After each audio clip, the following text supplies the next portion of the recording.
Parents మెచ్చిన university Sankalchand Patel university Gujarat.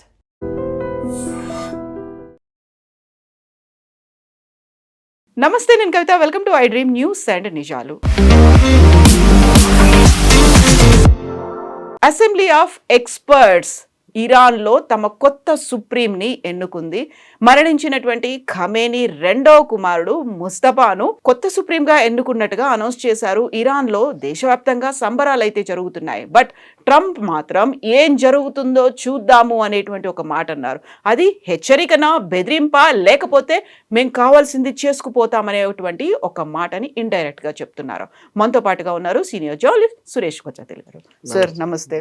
మనం గతంలోనే ముస్తఫాని అనౌన్స్ చేస్తారు అనుకున్నాం, బట్ ఫైనల్లీ ఆయన పేరుని అనౌన్స్ చేశారు. దేశమంతా సెలబ్రేట్ చేసుకుంటుంది.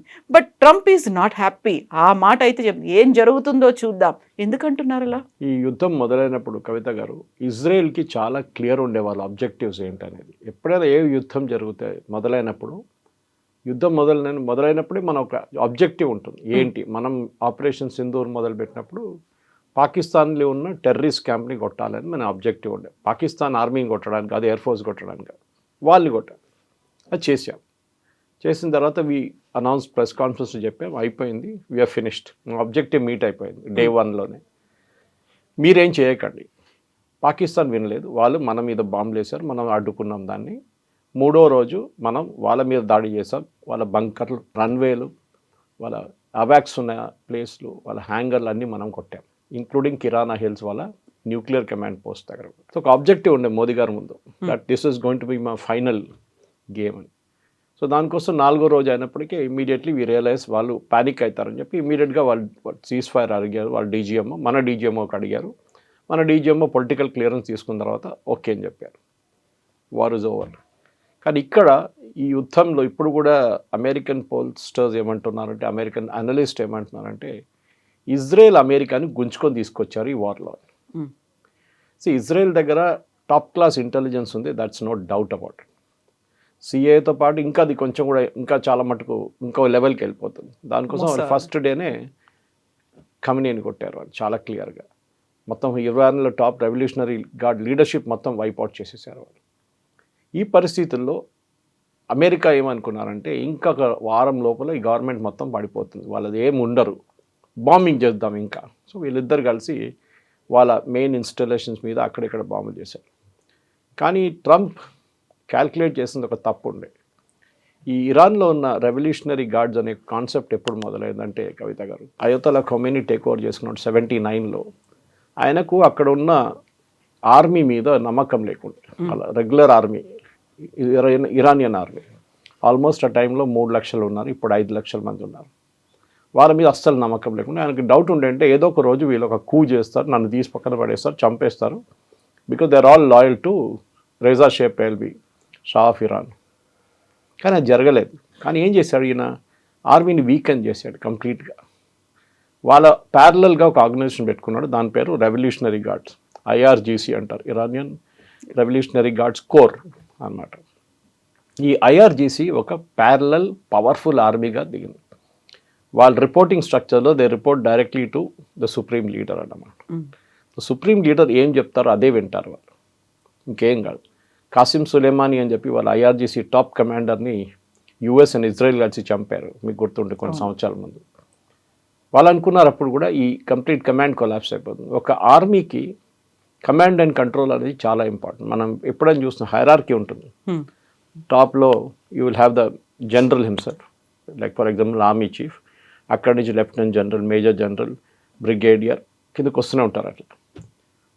ఎందుకంటే ఒక ఆర్డర్ ఇచ్చినప్పుడు it goes up the level, down the level, రెండు జరుగుతుంది.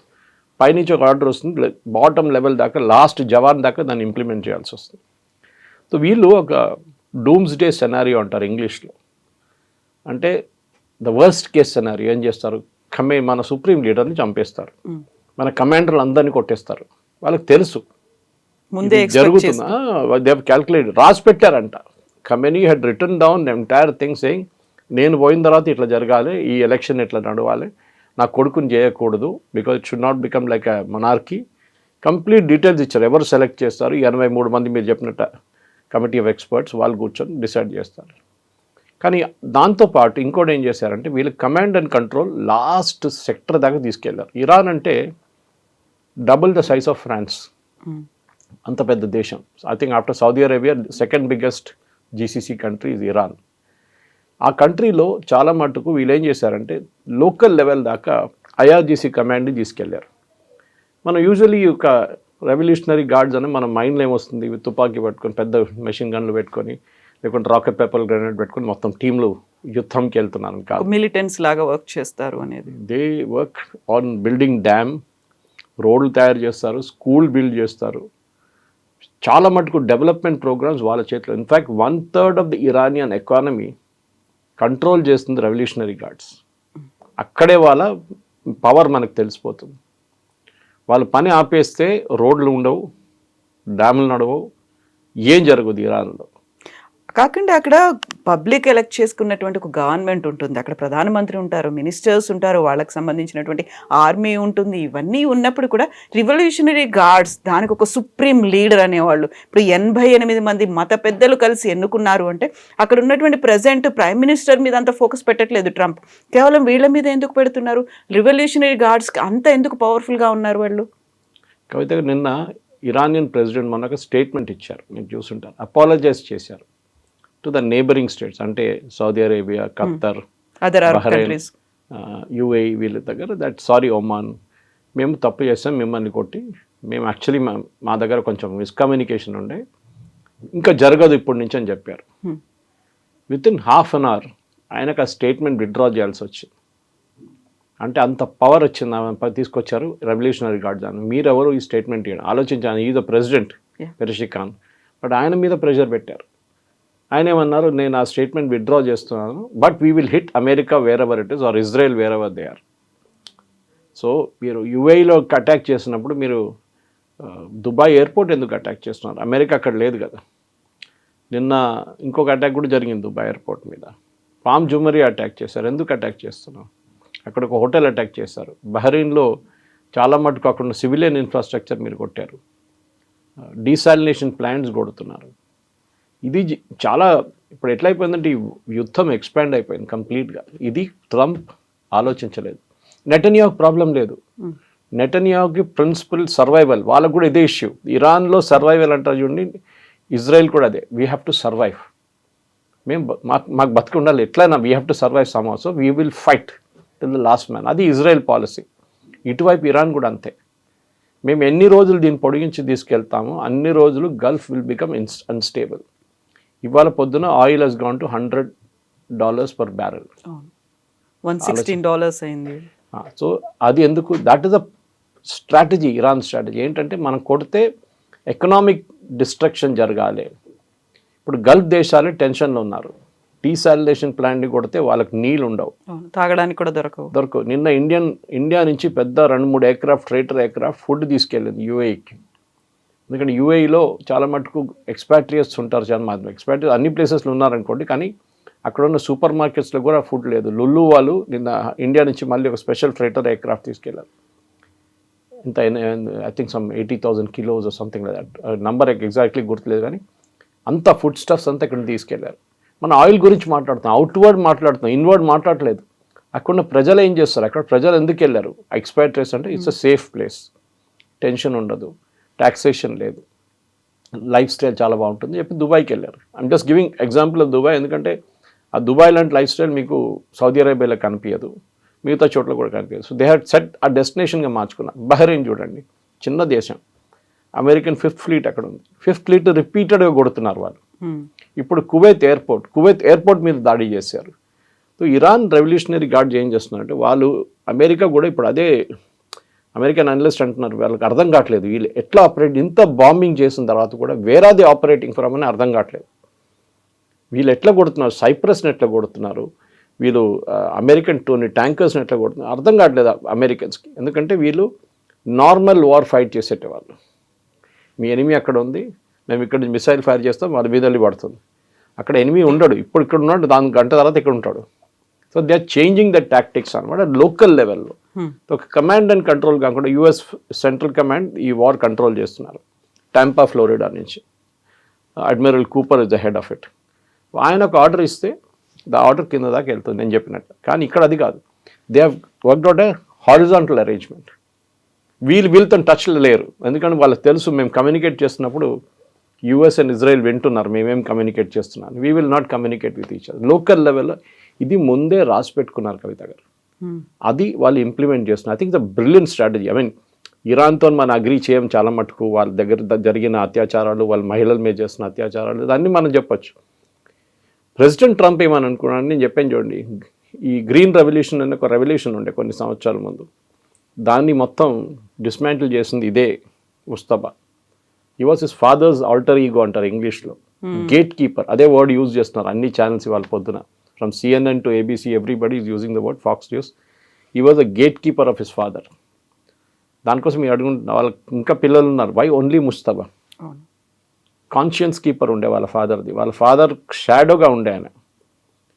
ట్రస్టెస్టెంట్గా ఆయన నాన్నగారు ఎక్కడున్నారు, ఇట్ వాజ్ అ సర్ప్రైజ్. ఆయన ఎట్లా బతికి బయటపడ్డాడని ఈ అటాక్లో సాటర్డేలో, బహుశా అక్కడ లేరేమో ఆ టైంలో.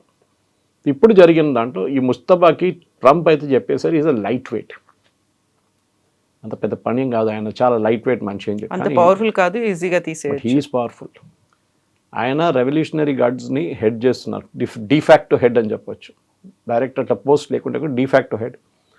ఆయన్ని ఇప్పుడు ఈ ఎలక్షన్లో సపోర్ట్ చేసింది కూడా రెవల్యూషనరీ గార్డ్. ఆయన ఇంకో క్యాండిడేట్ ఉండే లారిజానీ అని చెప్పి, he is a political player big time, and also ఒక ఏం చెప్తారు, ఒక రెవల్యూషనరీ గార్డ్స్ ఒక 1/3 సపోర్ట్ ఆయన దగ్గర ఉంది. ఆయన అనుకున్నారు ఆయన అనుకుంటారు ఈసారి. Mustafa is not even a senior క్లరిక్. ఈ అయోత్తల్లా అనే టైటిల్ ఇవ్వడానికి you should be very senior క్లరిక్. Okay, మీరు ఒక 40-50 సంవత్సరాలు కోమ్ లాంటి ప్లేస్లో వాళ్ళ షియా వాళ్ళ హోలియస్ట్ ప్లేస్, అక్కడ వెళ్ళి చదువుకొని అయోత్తల్లా ఖొమేనీ లాగా అండ్ అగైన్ ఖమేనీ లాగా చేసుకుంటే మీరు, ఈ was a mid level క్లరిక్, only 50. వాళ్ళ నాన్నగారు ఈ was in his 80s, 30 years younger. అదే అంటున్నారు ఇప్పుడు యుఎస్ ఏం చేశారు, 80 సంవత్సరాల్లో ఒక అయోత్తోలని మార్చి 50 సంవత్సరాలు అయోత్తోలు తీసుకొచ్చి కూర్చోబెట్టారు. రేపు 50 సంవత్సరాలు కొడితే రేపు 40 సంవత్సరాలు వచ్చి కూర్చుంటాడు. You are not destroying the రెజీమ్ని మార్చట్లేదు మీరు. అమెరికా స్ట్రాటజీ ఏమంటే రెజీమ్ చేంజ్ జరగట్లేదు. జరగాలంటే అక్కడున్న ప్రజలు రావాలి బయటికి, ప్రజలు రాలేకపోతున్నారు బయటికి, భయపడుతున్నారు. వీళ్ళ దగ్గర ఒక మిలిషియా ఒకటి ఉంది బజీఫా అని చెప్పి, that the most dangerous one. వాళ్ళు రోడ్ మీద బైక్లో తిరుగుతారు విత్ వెపన్స్. ఎవరైనా రోడ్ మీద హిజాబ్ వేయకుండా లేకుంటే బుర్కా వేయకుండా తిరిగితే వాళ్ళు చంపేస్తారు అక్కడ, నో క్వశ్చన్స్ ఆస్క్డ్. వాళ్ళే ఈ 1500 మంది చంపారు చూడండి ప్రొటెస్ట్లో, they did it. Revolutionary guards కనుక వాళ్ళు చేస్తారు. సో ఈ ఒక మాఫియా లాగా రెవల్యూషనరీ గార్డ్స్, బజీఫా and the other end army. ఇప్పుడు ఆర్మీ కూడా ఇవాళ పొద్దున ఒక 9 గంటల టైంలో స్టేట్మెంట్ ఇచ్చారు సపోర్టింగ్ ముస్తఫా. సో ఇప్పటికీ హీస్ సేఫ్, కానీ ఎన్ని రోజులు సేఫ్గా ఉంటారో చెప్పలేము. ఎందుకంటే Israel target is separate, US target is separate. President ట్రంప్కి ఉన్న ఆపోజిషన్ బెంజమిన్ నెటన్యాహుకి లేదు ఇజ్రాయెల్లో. ప్రెసిడెంట్ ట్రంప్ దగ్గర ఇప్పుడు అందరూ అడుగుతున్నారు, what is your exit plan? Enter అయిపోయారు, యుద్ధం ఎట్లా విరమిస్తారు అంతే. అది మనం మోదీ గారి నుంచి ఎప్పుడే చెప్పాను చూడండి, మీరు మోదీ గారు చెప్పారు మేము పాజ్ బటన్ ప్రెస్ చేసాము, ఓకే మేము వార్ ఆపలేదు, but any day it happens we will press. చెప్పడానికి ట్రంప్కి కావట్లేదు. ఒక వారం అయిపోయింది, 2 వారాలు ఉంటాయి తెలియదు, 3 వారాలు. ఆల్రెడీ అమెరికాలో 6 మంది మార్టల్ రిమైన్స్ని తీసుకొచ్చారు, చాలా ఎమోషనల్ సెరమనీ ఉండేది. 7 అయింది నిన్న రాత్రి దాకా, ఇవాళ పొద్దున 1 more person డైడ్, 8 అయింది. ఈ నంబర్లో ఇంక్రీజ్ అయ్యకుంటే వెళ్తే ప్రెసిడెంట్ ట్రంప్కి చాలా పెద్ద పొలిటికల్ సెట్ బ్యాక్ రాబోతుంది. ఆల్రెడీ అందులో చాలా ప్రాబ్లంలు ఉన్నారు, మీరు ఎగ్జిట్ చేయలేకపోతున్నారు. మీ ఆబ్జెక్టివ్ ఏంటి? ఇప్పుడు అంటున్నారు మేము స్పెషల్ ఫోర్సెస్ని పంపిస్తాం, ఇరాన్లో పంపించి వాళ్ళ యురేనియం అసెట్స్ని పట్టుకుంటాం. Exactly, it is most riskiest thing. ఎందుకంటే ఇరానియన్స్ ఏం చేస్తారు చెప్పండి, దే విల్ డెస్ట్రాయ్ ఇట్. వాళ్ళు ఏం చేస్తారంటే వాళ్ళ యురేనియం తీసుకెళ్ళి ఇంకెక్కడ పడేస్తారు, డర్టీ బాంబ్ అంటారు దాన్ని ఇంగ్లీష్లో. మనం దీనికన్నా ముందు చూసాం, న్యూయార్క్లో ట్రై చేశారు ఒకసారి ఒక డర్టీ బాంబ్ ఇట్లనే. రేపు అది మళ్ళీ జరగవచ్చు. అమెరికాకి చాలా, department of homeland security top అలర్ట్లో ఉన్నారు దీనికోసం. ఇంత పాపులేషన్ ఉన్న ఒక అమెరికన్ సిటీలో వెళ్ళి ఈ డర్టీ బాంబ్ వేసేస్తే ఏదైనా జరగవచ్చు రేపు. సో మీరు ఒక ఎగ్జిట్ ప్లాన్ లేకుండా వార్లో ఎంటర్ అయ్యారు. నెటన్యాహు చెప్పిన మాటలు విని మీరు వెళ్ళారని చెప్పి అమెరికాలో ప్రెసిడెంట్ ట్రంప్ వ్యతిరేకంగా చాలా పెద్ద పుష్ బ్యాక్ నడుస్తుంది. అదే టైంలో ఇరాన్లో కొత్త లీడర్ వచ్చారు. ఇప్పుడు ఇవాళ ఏంటి ట్రంప్ రెస్పాన్స్ అని చూడాలి. ఇంగ్లీష్లో అంటారు డెడ్ మ్యాన్ వాకింగ్ అంటారు. సో ఆయన ఎవరో కామెంటేటర్ చెప్పారు, I think it again Fareed Zakaria who said it, that Mustafa is a dead man walking. టార్గెట్లో ఉన్నారు, ఆయనకు తెలుసు. అండ్ పాసిబిలిటీ ఆయన కూడా రాసి పెట్టుంటారు, నన్ను కొడితే మీరు ఇది చేయాలని చెప్పేసి. నెక్స్ట్ సో ఇక వార్ ఏమైపోయిందంటే ఇది ఒక ఎండ్ లేకుండా అయిపోయింది. దీనికి ఎట్లా ఎండ్ చేయాలని ఎవరికి అర్థం కావట్లేదు. కంప్లీట్ డిస్ట్రక్షన్ ఆఫ్ ఇరాన్ అంటున్నారు. మీరు కంప్లీట్ డిస్ట్రక్షన్ ఆఫ్ ఇరాన్ చేస్తే అక్కడున్న ప్రజలు మీ వ్యతిరేకంగా వచ్చేస్తారు. మీరు వాళ్ళని కూడా కొడుతున్నారు. You should hit the regime కొట్టే బదులు మీరు పెట్రోల్ ట్యాంక్స్ డిస్ట్రాయ్ చేస్తున్నారు. వాళ్ళకి ఫ్యూయల్ లేదు. ఏం చేస్తారు ఫ్యూయల్ లేకుండా? ఎలక్ట్రిసిటీ సప్లైస్ కట్ అయిపోతున్నాయి. ఎవరు సఫర్ అవుతారు? వాళ్ళు ఉన్న పెద్ద పెద్ద వాళ్ళు they will enjoy with generators. ఈ ప్రజలు ఏం చేస్తారు? అక్కడ ప్రజలు ఇప్పుడు అమెరికా వ్యతిరేకంగా మాట్లాడుతున్నారు. And America has last that initial ఒక సక్సెస్ ఉండే చూడండి ఫస్ట్ 2 daysలో, అది ఇప్పుడు పోయింది కంప్లీట్గా. సో ఇప్పుడు ముస్తఫా వచ్చిన తర్వాత అయితే వాళ్ళు సెలబ్రేషన్స్ చేసుకుంటున్నారు, ఎంకరేజ్ చేసినట్టుగా కనిపిస్తుంది. బట్ ట్రంప్ ఆయన ఏమవుతుందో చూద్దాము అనుకున్న తర్వాత ఇప్పటికీ జరుగుతున్న దాన్ని బట్టి చూస్తే హ్యాపీగా లేరు. నేనే సెలెక్ట్ చేస్తాను, నెక్స్ట్ ఎవరు ఉంటారు అనేది ఒక మాట చెప్పిన తర్వాత సో ట్రంప్ హ్యాపీగా లేడు. అక్కడేమో సెలబ్రేషన్స్ అవుతున్నాయి, దాన్ని వాళ్ళు డైజెస్ట్ చేసుకోలేకపోతున్నారు. నెక్స్ట్ ఏం జరుగుతుంది అనేది ట్రంప్ నెక్స్ట్ స్టెప్ ఏం చేస్తాడు ట్రంప్కే తెలియదు. నేను చెప్పాను చూడండి, నెటన్యాహు ఇస్ వెరీ క్లియర్. ఆయన ఆబ్జెక్టివ్ మాట్లాడట్లేదు అస్సలు. అంటే ఈ ఫినిష్ ఆఫ్ ఇరాన్. వాళ్ళు సరే అమెరికాతో కోఆర్డినేట్ చేసే బాంబింగ్ చేస్తారు, అదైతే ఉంది. మ్యాక్సిమం బాంబింగ్ ఇజ్రాయెల్ చేస్తున్నారు. మొన్న ఐఆర్జీసీ కాంపౌండ్, వీళ్ళ సుప్రీం లీడర్ కాంపౌండ్ చనిపోయారు చూడండి సాటర్డే. ఖమ్నీ కాంపౌండ్ని మళ్ళీ మండే ట్యూస్డే రోజు మళ్ళీ కొట్టారు. బంకర్ కొట్టారంట. అంటే వాళ్ళకి అర్థమైపోయింది బంకర్లో కూడా ఎవరెవరు ఉన్నారు ఇంకా అని. ద బంకర్ లోపల వెళ్ళలేకపోయాడు ఆ టైంలో బాంబింగ్ జరిగినప్పుడు. So but not to be used again, దాన్ని మళ్ళీ వాడకుండా ఉండడానికి మళ్ళీ దాన్ని బంకర్ని మళ్ళీ వెళ్ళి కొట్టారు. 50 ఎయిర్క్రాఫ్ట్ పార్టిసిపేట్ చేశారు ఈసారి. ఫస్ట్ టైం 200 ఉండే సాటర్డే రోజు. సో కన్సిస్టెంట్గా, ఎందుకంటే నేను ఈ నోట్స్ రాసుకుంటున్నప్పుడు కూడా ఎవరైనా చెప్తున్నాడు నేను నోట్ రాసుకుంటున్నాను ఏదో టెలికాస్ట్ వింటున్నప్పుడు. ఎందుకంటే అమెరికన్ పబ్లిక్ ఒపీనియన్ స్లోలీ కాదు, చాలా ఫాస్ట్గా ట్రంప్ వ్యతిరేకంగా వెళ్తుంది. ట్రంప్ ఇంకా కొన్ని రోజులు ఇంకా పొడిగించలేడు. ఎందుకంటే అమెరికన్ కాంగ్రెస్ దగ్గర అప్రూవల్ తీసుకోవాల్సి వస్తుంది. ఒక యుద్ధం అనగానే the Congress has to approve, not the president. Congress దగ్గర ఇప్పుడు వెళ్తే ఏం చేస్తారు? ముందొక ఓట్ జరిగింది, దాంట్లో నారోలీ ఎస్కేప్ అయిపోయారు 6 ఓట్లతోని. నెక్స్ట్ రాబోతుంది ఇంకొక వారం తర్వాత, దాంట్లో ఏం చేస్తారు? స్లోలీ పబ్లిక్ ఒపీనియన్ మూవ్ అయిపోతుంది. మనం ఎందుకు వెళ్ళాము ఈ యుద్ధంలో చెప్పండి ట్రంప్. ఆన్సరబిలిటీ అనేది Israel has got a reason. మేము మా మీద న్యూక్లియర్ బాంబ్ పడేస్తారు రేపు, మాకు తెలుసు. So we're going after Iran. Fine, they got the reason. What about America? మీకేంటి? మీరు చెప్పలేరు కదా. మీరేమన్నారు? ట్రంప్ ఏమన్నారంటే లాస్ట్ జూన్లో జరిగిన బాంబింగ్లో B2 బాంబర్స్ యూజ్ చేశాం. We have completely destroyed the Iranian nuclear facility. వాళ్ళ బ్యాలిస్టిక్ ఫెసిలిటీని కూడా కొట్టాయని చెప్తున్నారు. Within matter of 8 months Iran ఎట్లా రికవర్ చేశారు? మళ్ళీ మీరు అంటున్నారు ఇరాన్ మళ్ళీ రెజ్యూమ్ చేశారు, వాళ్ళు ప్యూరిటీ లెవెల్ పెంచేసుకుంటున్నారు, they coming close to the bomb level. అంటే your B2 did not work. మీరు జూన్లో చెప్పింది అబద్ధం. అబద్ధం అంటే వాళ్ళు మిస్కాల్కులేషన్ కూడా ఉండొచ్చు. మేము మొత్తం డిస్ట్రాయ్ చేసేసాం. డిస్ట్రాయ్ కాలేదు. ఇరానియన్స్ అంటే వాళ్ళు ఏం చేస్తున్నారు అంటే వాళ్ళు వీళ్ళ అసెట్స్ని ఎక్కడెక్కడో దాచేస్తున్నారు. చెప్పాను ఇంత పెద్ద దేశం, అది ఏ కొండ కింద ఉందో తెలియదు, ఏ సిమెంట్ బంకర్లు తీసుకొచ్చో తెలియట్లేదు, ఎక్కడెక్కడో దీన్ని దాచిపెట్టారు. డ్రోన్స్ చూడండి కవిత గారు, అలా డ్రోన్స్ మ్యాక్సిమం డ్యామేజ్ క్రియేట్ చేస్తారు. ఇప్పుడు అమెరికన్స్ దాని వ్యతిరేకంగా లూకాస్ తీసుకొచ్చారు, వాళ్ళు కూడా డ్రోన్ టు డ్రోన్ ఫైట్ చేస్తున్నారు. కానీ ఇరానియన్ డ్రోన్స్ ఎక్కడి నుంచి టేక్ ఆఫ్ చేస్తుందని కూడా చెప్పలేకపోతున్నారు. ఇస్ఫహానా లేకుంటే కోమ్ నుంచా లేకుంటే తెహరాన్ నుంచా, ఎక్కడి నుంచి they are not able to guess అన్నమాట. మిసైల్స్ అప్పుడు కూడా వాళ్ళు చాలా మటుకు కొట్టారు. మిసైల్ ఏంటంటే ఒక మిసైల్ లాంచ్ అంటే దీనికి ముందు కూడా ఎక్స్ప్లెయిన్ చేశాను, ఒక లాంచర్ కావాల్సి వస్తుంది. It can be a truck based launcher, ground based launcher, air based launcher అన్నీ ఉండొచ్చు. కానీ ఇరాన్ దగ్గర ఎయిర్ ఫోర్స్ లేదు ఎక్కువ, వాళ్ళ నేవీ కూడా కంప్లీట్లీ డిస్ట్రాయ్ అయిపోయారు. ఆ పరిస్థితుల్లో మనం ఇప్పుడు చూస్తున్నాం, మన వైపు కూడా ఒక నేవల్ షిప్ వచ్చి ఇప్పుడు కొచ్చిన్లో ఉంది వాళ్ళది. నిన్న one of the soldiers survived, ఆ సెయిలర్స్ ఫస్ట్ బ్లాస్ట్ చేశారు చూడండి, అమెరికన్ టార్పీడో చేసిన షిప్. ఒక సెయిలర్ ఏమన్నా అంటే వాళ్ళకి అమెరికా వార్నింగ్ ఇచ్చారంట, that you please leave the ship. 2 సార్లు చెప్పారంట. వాళ్ళ commander of the ship refused అంట. వీళ్ళ నడిమిట్లో గొడవ అయిందంట. లాస్ట్ ఈ 36 మంది బతికి బయటపడ్డారని చూడండి. They escaped in a lifeboat. Sri Lanka వైపు. సో ఎనీవే మనం భారతదేశం కూడా చాలా డెలికేట్ పొజిషన్లో ఉన్నారు. ఎందుకంటే ఒక హ్యూమానిటేరియన్ కన్సిడరేషన్ లాగా మనం వాళ్ళకి కొచ్చిన్లో 1 month వీసా ఇచ్చి అక్కడ పెట్టుకున్నాం. శ్రీలంక కూడా అదే చేశారు 36 మందికి. యుద్ధం ఇప్పుడు ఎక్స్పాండ్ అవుతుంది. రేపు పాకిస్తాన్ మీద బాంబు పడకుండా ఏం గ్యారంటీ ఉంది? అది కూడా చేయొచ్చు. కావాలని చెప్పి పాకిస్తాన్ న్యూక్లియర్ అసెట్స్ని ఇరాన్ కొడితే ఏం చేస్తారు? అదే అమెరికాకు భయం ఉంది ఇప్పుడు. ఎందుకంటే దాని కాన్ఫ్లిక్ట్ విల్ ఎక్స్పాండ్. ఒక ఒప్పందం ఉంది సౌదీ అరేబియా అండ్ పాకిస్తాన్. పెద్ద డ్రామా చేశారు, మీకు గుర్తుంటుంది. మనం మాట్లాడాం దాని గురించి. నేటో లాగా ఏర్పడ్డారు వాళ్ళు. మేము మిమ్మల్ని కొడితే మేము వస్తాం, మీరు మమ్మల్ని కొడితే మిమ్మల్ని. ఇప్పుడు నిన్న నుంచి అడుగుతున్నారు అందరూ. సౌదీ కింగ్ని వెళ్ళి కలిశారు మన అసీం మునీర్ గారు. మీరు ఎప్పుడు పంపిస్తున్నారు ఆర్మీని అడిగారంట. 1,00,000 మంది పంపిస్తారంటే ఆయన ఏమి మాట్లాడకుండా వెళ్ళిపోయారంట. తెలుసు వాళ్ళకి డజంట్ వర్క్ లైక్ దాట్. మీరు ఇజ్రాయెల్తో మీరు ఆడలేరు. ఇప్పుడు కూడా పాకిస్తాన్ని కాపాడుకుంటుంది యుఎస్. కానీ యుద్ధం చూడండి, ఇప్పుడు ప్రతి గల్ఫ్ స్టేట్కి వచ్చేసింది. ఆయిల్ ఎక్కడో $100 కన్నా ఎక్కువ అయిపోయింది. గ్యాస్ టోటలీ ఆగిపోయింది. మన దగ్గర ఇమ్మీడియట్ ఇంపాక్ట్ ఎల్పిజి మీద వచ్చింది. ఎల్పిజి సిలిండర్లు $60 పెరిగింది. ఎందుకంటే gas unlike oil cannot be store చేయలేం గ్యాస్ని.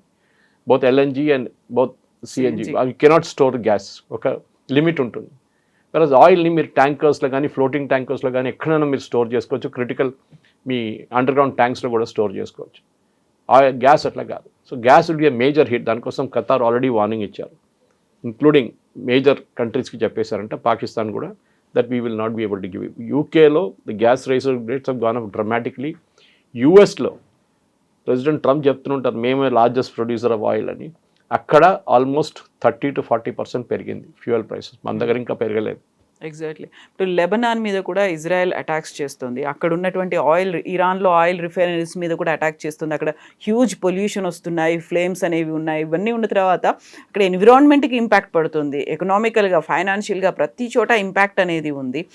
But who has to intervene? మధ్యలో ఎంటర్ అవ్వాల్సిన అవసరం, పరిస్థితులు ఉన్నాయా లేదా? ఎందుకని ప్రతి చోట ఈ ప్రభావం అనేది ప్రతి దేశంలో కనిపిస్తూ ఉన్నప్పుడు యునైటెడ్ నేషన్స్ ఏం చేస్తుంది అనేటువంటి question mark. UN debating society, United nations ఏం చేయలేరు. Nobody will listen to you. Even మనం కూడా పట్టించుకోము యుఎన్ పక్కన పెట్టవచ్చు మనం. ఎందుకంటే వాళ్ళు ఒక డిబేటింగ్ సొసైటీలాగా మారిపోయారు. Trump that way is correct. UN should be disbanded. Anyway ఈ యుద్ధం ఆపాలంటే ఎవరు ఆపాలి? ఎవరు మొదలు పెట్టారు? US and Israel. ఇజ్రాయెల్ ఆపరు. Israel end objective is complete destruction of Iranian regime. వాళ్ళ రెజీమ్ని మొత్తం ధ్వంసం చేయాలి. వాళ్ళ దగ్గర ఉన్న న్యూక్లియర్ అసెట్స్ కంప్లీట్గా ధ్వంసం చేయాలి. వాళ్ళ దగ్గర ఉన్న మిస్సైల్ అండ్ మ్యానుఫ్యాక్చరింగ్ కెపాసిటీని ధ్వంసం చేయాలి. వాళ్ళు స్టెప్ బై స్టెప్ వెళ్తున్నారు. అమెరికాకి ఐడియా లేదు. అమెరికా ఇజ్రాయెల్ని ఫాలో చేస్తున్నారు. ట్రంప్ ఫోన్ చేసి నెతన్యాహు ఇవాళ కూడా అన్నారు, Netanyahu is a great man, Netanyahu is that, Netanyahu is this. ఆయన దేశం చూసుకుంటున్నాడు. ఆయన దేశంలో ఆయన కొంచెం వ్యతిరేకత ఉందనుకోండి, కానీ అంత వ్యతిరేకత ట్రంప్ వ్యతిరేకంగా ఉన్న అంత లేదు అక్కడ. బట్ ఇజ్రాయలీస్కి తెలుసు, చాలామంది చనిపోయారు. ఆల్మోస్ట్ 30 నుంచి 40 మంది చనిపోయారు. Even the band any news. Gulf nations ban చేస్తున్నారు న్యూస్. ఎందుకంటే ఎవరు దీని గురించి వీడియోలు పెట్టకూడదు. వీడియోలు పెడితే మొన్న ఖతార్లో 43 మందిని అరెస్ట్ చేశారు, ఇంక్లూడింగ్ మెనీ ఇండియన్స్. ఈ వీడియో పోస్ట్ చేస్తున్నాం, అది జరిగింది, ఇక్కడ బ్లాస్ట్ జరిగింది, అక్కడ. మన వాళ్ళు అది ఎక్స్పర్ట్స్ కదా దాంట్లో. సో ఒక ప్యానిక్ రాకుండా ఉండడానికి ట్రై చేస్తున్నారు. ఇప్పుడు ప్యానిక్ ఆల్రెడీ సెట్ అయిపోయింది. దుబాయ్ లాంటి ప్లేస్లో ప్యానిక్ చాలా మటుకు సెట్ అయిపోయింది. ఎందుకంటే ఇట్స్ అ కమర్షియల్ సెంటర్. బహుశా మీకు ఖతార్లో అంత కనిపించదు. నిన్న Qatar ఎమీర్ has spoken to president Trump, మీరు యుద్ధం ఆపండి. కానీ ట్రంప్ చెప్పారంటే నాకే తెలియదు ఎట్లా ఆపాలని. ఎందుకంటే ఒకసారి మొదలైపోయింది. ఇప్పుడు మేము ఆపితే ఏమి ఇరాన్ ఏమంటారు, మేము గెలిచేసాము, we have won the war, we defeated America. అది ఒక ఈగో ప్రాబ్లం ట్రంప్కి. సేమ్ థింగ్ ఇరాన్ అంటారు, రేపు మేము న్యూక్లియర్ మళ్ళీ మొదలు పెడుతున్నామని. ఏం చేస్తారు? ఇంకోసారి బాంబింగ్ చేస్తారా వెళ్ళి? మీరు ఎంత బాంబింగ్ చేస్తారు? మీరు చెప్పారు చూడండి, తెహరాన్ బాంబ్ చేస్తారు. కంప్లీట్ తెహరాన్లో మీరు రాత్రి కొన్ని వీడియోలు చూసుంటారు. కార్లు పోతున్నాయి, రోడ్ సైడ్ నుంచి ఉన్న సువర్స్ నుంచి బయటికి ఫ్లేమ్స్ వస్తున్నాయి. ఎందుకంటే ఈ ఆయిల్ అంతా, కొట్టిన ఆయిల్, పెద్ద పెద్ద ట్యాంకర్ ఆయిల్ అంతా సువర్కి వెళ్ళిపోయింది, డ్రైనేజ్కి వెళ్ళిపోయింది, అండర్ గ్రౌండ్. అక్కడ మంట పట్టుకుంది. అది ఆలోచించాం, మీ కింద నుంచి కూడా బ్లాస్ట్ కావచ్చు, మీ ఇల్లు కూడా. అట్లాంటి పరిస్థితులు ఉందన్నమాట అక్కడ. అదే టైంలో హైఫాని కొట్టారు. ఇజ్రాయెల్లో ఉన్న హైఫా టౌన్ని, అక్కడ మన అదానీ ప్రాజెక్ట్ ఒకటి ఉంది అక్కడ, దాన్ని కొట్టారు నిన్న ఇరాన్. హెజ్బుల్లా వాళ్ళకి అక్కడి నుంచి కొడుతున్నారు దాన్ని. వాళ్ళు చూసుకుంటున్నారు. హెజ్బుల్లా వైపు నుంచి, బేరూట్ నుంచి గ్రౌండ్ ఫోర్సెస్ పంపించి Israel is handling it well. Problem is middle east. Middle ఈస్ట్లో దీన్ని ఎట్లా ఆపాలంటే వీళ్ళకి ఇప్పుడు అర్థం కాదు. మీరు ఇంకొక వారం కొట్టినా కానీ కవిత గారు, doesn't look like Iran will stop. Iran దగ్గర ఎక్కడో వాళ్ళ ఆయుధాలు దాచిపెట్టారు, వాళ్ళు కొడుతున్నారు, వీళ్ళు డిస్ట్రాయ్ చేస్తున్నారు, అంతా కరెక్టే. కానీ ఇక్కడ మళ్ళీ కొంతమంది అంటారు 50,000 అంటారు, కొంతమంది 60,000 అంటారు, కొంతమంది 70,000 డ్రోన్లు ఉందంటున్నారు. బహుశా అదే ఉండొచ్చు. సరే, నంబర్స్ పడిపోయింది అనుకోండి. ఫస్ట్ అటాక్ నుంచి 80% ఉన్నది, ఇప్పుడు 20%కి వచ్చింది. కానీ now they are using it judiciously. అంటే కావాలని చెప్పి టార్గెటెడ్ చేసి కొడుతున్నారు వాళ్ళు. అలోబెద్ బేస్ని ఖతర్ని ఎన్నిసార్లు కొట్టారు? 6 సార్లు కొట్టారు ఇప్పుడు దాకా. కువైత్ని కొట్టారు, 5th ఫ్లీట్ కొట్టారు బహ్రెయిన్లో, మనామాలో, ఇరాన్. సో ప్రతి చోట వాళ్ళు సౌదీని కూడా ఇవ్వట్లేదు. వాళ్ళు సౌదీ రిఫైనరీ మీద కొడుతున్నారు. వాళ్ళ ఎకనామిక్ బీయింగ్ని కంప్లీట్గా డిస్ట్రాయ్ చేస్తున్నారు. ఇప్పుడు కొంతమంది అనలిస్ట్ ఏమంటున్నారంటే మిడిల్ ఈస్ట్ దీని నుంచి బయటపడ్డా కానీ ఇంకో 10 సంవత్సరాలు తీసుకుంటారు నార్మల్ సిచ్యువేషన్కి రావడానికి. కువైత్ మీకు గుర్తుంటుంది, సద్దాం హుసేన్ ఇన్వైట్ చేసినప్పుడు, కువైత్లో వార్ జరిగినప్పుడు కువైత్ బయటికి రావడానికి ఆల్మోస్ట్ 15 సంవత్సరాలు పట్టింది దాన్ని రికవర్ చేయడానికి. ఈ ఇరాన్ ఇరాక్ వార్లో కూడా ఇదే జరిగింది. అక్కడ కూడా చాలా మటుకు రెండు వైపులు డ్యామేజ్ జరిగింది. ఇరాన్ ఇరాక్ వార్ చెప్పిన గుర్తొచ్చింది నాకు కవిత గారు. Mustafa was one of the leading players in that. ఆయన దాంట్లో అఫ్కోర్స్ ఆర్మీతో వెళ్ళి ఫైట్ చేశారు ఆయన. ఈవెన్ దో ద క్లెరిక్, ఒక ముల్లాలాగా ఉన్న మనిషి కూడా తుపాకీ తీసుకొని వెళ్ళాడంట అక్కడికి ఫైట్ చేద్దామని చెప్పి. ఇరాక్ 10 సంవత్సరాలు నడిచింది ఆ యుద్ధం, Saddam Hussein and Iran. So ఆ టైంలో ఇరాన్ని సపోర్ట్ చేయలేదు ఎవరు లేకుండే, ఇరాక్ని కూడా ఎవరు సపోర్ట్ చేయలేదు. సపరేట్ వాళ్ళే కొట్టుకున్నారు. Other nations did not get involved. ఈసారి అందరు ఇన్వాల్వ్ అయిపోయారు.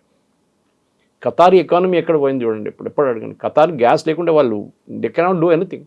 స్ట్రేట్ ఆఫ్ హార్మూజ్ క్లోజ్ చేశారు. వీళ్ళేమంటున్నారు, మేము షిప్స్ అలౌ చేస్తున్నాం. అలౌ చేయట్లేదు ఇరాన్ ఇప్పుడు.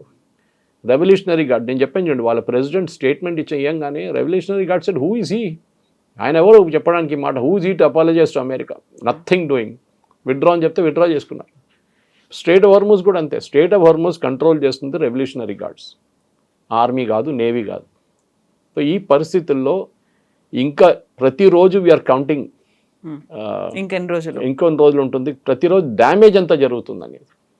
ఎందుకంటే damage is not just food లేకుండానో, లేకుంటే నీళ్ళు, డీసాలినేషన్. కొన్ని గల్ఫ్ కంట్రీస్ 80 నుంచి 90% ఈ డీసాలినేషన్ ప్లాంట్స్ మీద ఉన్నారు. నిన్న ఇరాన్ ఒక డీసాలినేషన్ ప్లాంట్ మీద కొట్టారు. వాళ్ళ డీసాలినేషన్ ప్లాంట్ మీద ఇజ్రాయెల్ కొట్టారంట. సో వాళ్ళు ఇంకో దేశం మీద కొట్టేశారు. That is going to be danger. ఎందుకంటే నీళ్ళు లేకుంటే ప్రజలు బతకలేరు. మీరు ఫుడ్ లేకుండా కొన్ని రోజులు ఉండొచ్చు, కానీ నీళ్ళు లేకుండా మీరు ఉండలేరు. అండ్ ది ఎకనామిక్ అసెట్స్ని కొడుతున్నారు ఇరాన్. ఇంకా చాలా క్యాల్కులేటెడ్గా కొడుతున్నారు. ఇప్పుడు కూడా కొంతమంది ఆర్ట్ ఆఫ్ వార్ చదువుతున్నారు. నేను బీబీసీలో చూశాను, Sun Tzu the art of war book నుంచి తీసి దాని నుంచి ఫిలాసఫీస్ చెప్తున్నారు. ఎగ్జాక్ట్లీ ఇరాన్ అదే ఫాలో చేస్తున్నారు అని చెప్పేసి, చాణక్య నీతిలాగా. సో ఇది ఒక unconventional war. David versus Goliath అంటారు చూడండి. ఆ వార్లో పాసిబ్లీ ఈసారి కూడా అదే జరగవచ్చు, ఏది ముందు జరిగింది అట్లనే. Smaller player might win at the end of it. అట్లనే అనిపిస్తుంది ఇప్పుడు. ఇజ్రాయెల్ అయితే ఎడవరు, Israel will go all out, దాంట్లో డౌట్ లేదు. కానీ యూఎస్ పరిస్థితి ఉంది. ఎందుకంటే నేను ముందు కూడా చెప్పాను చూడండి, Israel is not answerable to anybody. వాళ్ళకి Knesset is given blanket cheque to Netanyahu, ఏం కావాలంటే చేసుకో అని చెప్పేసి. ట్రంప్కి అది కాదు. ట్రంప్కి కాంగ్రెస్ అప్రూవల్ లేదు, మిడ్ టర్మ్ పోల్స్ ఉంది, వాళ్ళ మెగా బేసు, ఫ్యూయల్ ప్రైసెస్ పెరుగుతాయి. నథింగ్ విల్ హ్యాపెన్ అన్నారు నిన్న కూడా. Nothing will happen, it is only short term అన్నారు. భారతదేశానికి పర్మిషన్ ఇచ్చారు కొనడానికి. కొంతమంది అన్నారు వీడెవడరా నాకు పర్మిషన్ ఇవ్వడానికి అని. ఆలోచించండి, ఇదే ట్రంప్ మన మీద 25% పెట్టామని మనిషి, సేమ్ పర్సన్, నేను ట్వీట్ కూడా చేశాను 28 తారీఖు, that Trump will force us to buy. Exactly ఈ విల్ ఫోర్స్ అస్. ఎందుకంటే వరల్డ్లో China, India biggest consumers of oil. మన ఇద్దరు కలిస్తే ఆల్మోస్ట్ 40 నుంచి 50% ఆయిల్ పరిస్థితి మన దగ్గర ఉంటుంది. మనం కంట్రోల్ చేయొచ్చు అంటున్నారు చూడండి. రష్యా అంటున్నారు మేము గ్యాస్ ఇవ్వము యూరోప్కి, మమ్మల్ని సపోర్ట్ చేయలేదు, we will not give gas to Europe. భారతదేశానికి ఇస్తాం, మాకు ప్రాబ్లం లేదు, రేట్ కొంచెం పెంచాల్సి వస్తుంది 50 దాకా, no problem, we agree to that. Overland pipelines కూడా పంపిస్తా అంటున్నారు, అది కూడా ఉంది. సో మన దగ్గర situation is under control. Only thing jet fuel and kerosene ఇప్పుడు ఎక్కువ వాడట్లేదు, పీడిఎస్ సిస్టంలో లేదు, ఎందుకంటే ఎల్పీజీ మీద వెళ్ళిపోయారు. సో ఎల్పీజీ పెంచాల్సి వచ్చింది. బహుశా గవర్నమెంట్ ఇంకా వారం వెయిట్ చేసి ఇంకా పెరిగితే దాన్ని కస్టమ్స్ డ్యూటీ తగ్గించేస్తారు. So the effect will be there. Petrol diesel already OMC companies last year చాలా లాభాలు సంపాదించుకున్నారు. అది వాళ్ళు ఈసారి they will take care of that అనమాట. ఆ క్వశ్చన్ ఉంటుంది.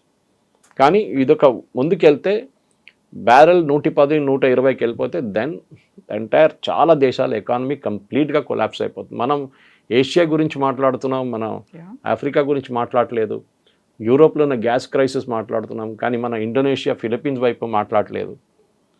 చిన్న చిన్న దేశాలు మొత్తం their economies will be finished, మనలాగా తట్టుకోలేరు వాళ్ళు. అది డిఫరెన్స్ అనమాట. Yes sir, thank you so Thank you very much much. Sir. Thank you. And for more videos, Please subscribe to iDream. Please subscribe to iDream. Please subscribe iDream. And please subscribe to iDream.